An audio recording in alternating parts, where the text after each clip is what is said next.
ឈប់ឈួតទៅគេមិនស្មោះនឹងយើងទេ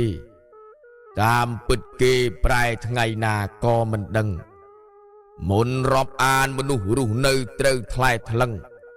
ល្អថ្ងៃនឹងមិនដឹងពេលស្អប់យ៉ាងណា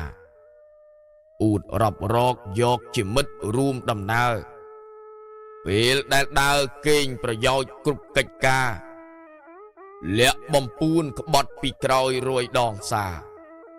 កុំផ្ដាសាជឿនរណាជាងខ្លួនឯងនេះជីវិតជួបច្រើនមនុស្សរស់ខុសគ្នាល្វីងផ្អែមល្វាល្មុតឬស្វាយមិនហ៊ានថ្លែង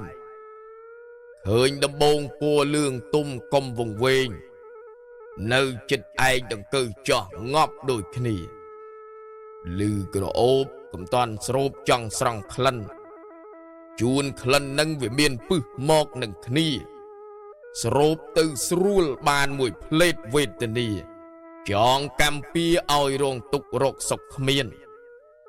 ឃើញកំរងចប់កគេកំចង់ពាក់ជួនអន្ទាក់ទាញឯងធ្លាក់ពីវិមានធ្វើជាមនុស្សរស់ឲ្យសុខកំរុករៀនវាមិនមានសុខណាយូរលើទុកគេបានចំនួនជូនគេហែបំពេញមុខកុំថាសុខក្រែងវាទុកទៅវិញទេសគេថ្លែងសំដែងមកឲ្យឯងរេតាមតែគេងាប់តែឯងច្បាស់មិនខាននេះពាក្យពិតចេញពីចិត្តលោកមុខខ្មៅជាព្រះចៅអធិការវត្តស្មោងបាន